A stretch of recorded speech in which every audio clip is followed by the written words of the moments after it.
JBN keep you informed. I'm Michelle Jones. Hi guys. Before we go into the news, please remember to like, subscribe, leave a comment, and to share the news with someone today. Now on to the news. Building contractor fatally shot in the head in St. Catherine. A St. Catherine building contractor was gunned down last night at his home in Bonnet District, Guys Hill. He has been identified as 44-year-old Renardo Gordon. It is reported that about 10:20 p.m., Gordon drove home and was pounced upon by unknown assailants. After a brief conversation, explosions were heard, and initial checks revealed that he was shot. The police were summoned, and upon arrival, his body was found lying in blood with what appeared to be gunshot wounds to the head. The police are searching for the attackers. Man killed in flanker on election day. There are reports that a man was killed in flanker, St. James, just meters from the polling station at the flanker primary school earlier today during an alleged confrontation with the security forces. The deceased has been identified as 24-year-old Peter Johnson.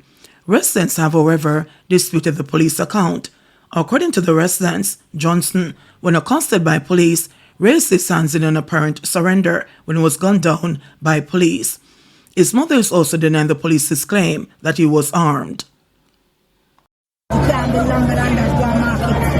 And when they get a call, say, then kill my son. Police burn him. This morning, he take off my banner for me and I put on it for film and go down there. Come down here, son. And when me a pass, me a moan them and me a say, when you ever right now, so they want to go do. We put in the right, so turn up. What's his son's name? Peter Johnson. How old is he? 24. The whole of your Johnson. The man is full of them. Hand over. You know, me couldn't ask because I tell us, me need for voting. You need for voting? Me need for voting. Me not bother vote. So what? Not all come from the police? No police come to you? Nobody not come to me, go send to me. That's the people that talk, and the people that talk what happen, and also cold-blooded they don't want to hear. They want to shut up the people them. But they tell me, say, put up your hands, so, and show them, say, me not have no gun. You're surrender upon the ground.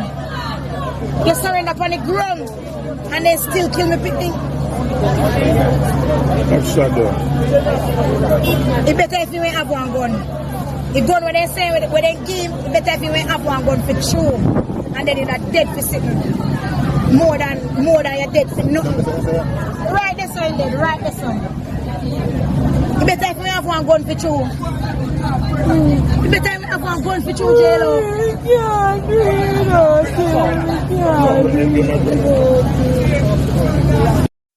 Severed head found in Greenwich Town. A severed human head was found by police along First Avenue in Greenwich Town, Kingston 13 on Sunday night.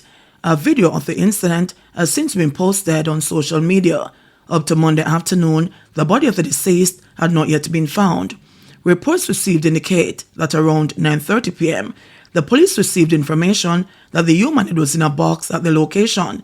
A police team was dispatched to the community. Upon arrival, the team reportedly observed a Ray and Neville carton box on the sidewalk containing a white knitted bag in a blue plastic bucket. Inside was a plastic bag in which the human head was seen. The scene was processed and the head removed to the morgue. Oh Lord.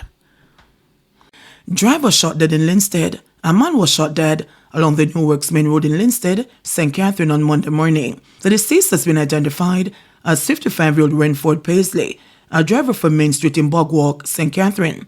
Reports are that around 9:30 a.m., residents of the New Works housing scheme heard loud explosions in the area and summoned the cops. Lawmen arrived at the scene and reportedly found Paisley's body lying beside a grey Toyota Pro Box near the New Works Pine Farm, suffering from what appeared to be gunshot wounds. It was assisted to the Linstead Hospital where he succumbed to his injuries. No motive has been established for the killing, the police said. St. James woman charged with death of her 5-month-old baby. Detectives assigned to the St. James Police Division have charged a woman with murder for the death of her 5-month-old baby, Destiny Brown, at their home in Barrett Hall, Lilliput in St. James on Tuesday, December 6, 2023. Charged is 27-year-old Shamoya Green of a Barrett Hall address. Reports are that about 5:35 p.m., Green was at home with her common-law husband and other family members when she asked over a conversation with her partner about their relationship. However, the man reportedly deferred the talks were later that evening. Green allegedly became enraged and left the room, taking the baby with her. She reportedly took Destiny to the roof on the 3rd floor of the building and threw on the concrete pit in the yard. The police were alerted, and the Destiny was taken to hospital, where she died while being treated. Following an investigation into the matter, Green was charged on Saturday, February 24, after she was interviewed in the presence of her attorney. Her court date is being finalized. St. James man charged after gun and ammo allegedly found at his home. 33-year-old Arlando Henry, otherwise called Ted, of Aki Tree Lane in Green Pond, St. James, was charged with several crime-related offences after a gun and ammunition were allegedly found at his home on Friday. Henry was charged with 4 counts of possession of prohibited weapon, dealing in prohibited weapons, stockpiling prohibited weapons, and unauthorized use of premises for storage of firearms and ammunition. About 12:20 p.m. on Friday, police were in Green Pond when a premises that was occupied by Henry was reportedly searched. During the search, a Taurus G3 pistol and 3 magazines containing 50 rounds of ammunition were allegedly found under a couch in a bag. Henry was subsequently taken into custody and was charged yesterday. Westmoreland cyclist killed in road crash. A motorcyclist died as a result of injuries he sustained in a motor vehicle collision in White House, Westmoreland, Saturday morning. The deceased has been identified as Marquise Lindo of a White House address in the parish.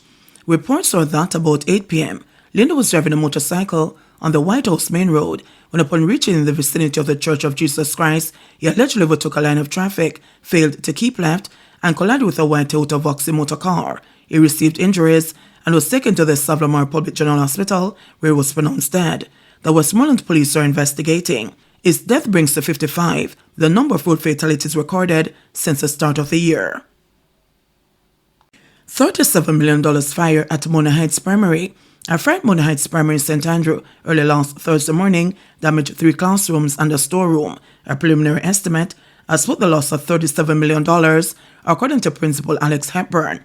Hepburn on Saturday said that the fire is suspected to have started sometime after 3:30 a.m. in the storeroom and spread to the Grade 1 block, where 3 classrooms were affected.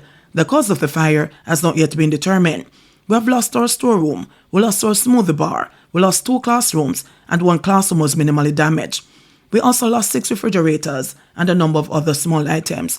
We purchased over $1 million worth of food items for the canteen and the tuck shop for the following week, which all went up in flames, he said. Books, tables, chairs, and other educational materials inside the classrooms also went up in flames. The room least affected was filled with smoke, which stained the roof and walls. Hepburn explained that while the damage is minimal, the classroom will be closed to prevent any potential impact on students with asthma. Mona Heights Primary has a student population of more than 1,100. Of that number, 400 will be impacted by the fire. The principal explained that the damage means the school has an inadequate food supply to feed the entire student body. As such, students in grades 1 and 2 will transition to online learning until a long-term solution is in place. He said that after receiving the phone call about the fire, he contacted the Ministry of Education, which was very responsive. The ministry has given us 100% support. We met with the regional director, and at all levels, they have provided support for us. The building officers have come in already and done their assessments. I have already begun getting chairs for the children, and so we're now looking at short term, putting a tent or 2 tents to have classes, he said. The school has also received help to replenish its food supply.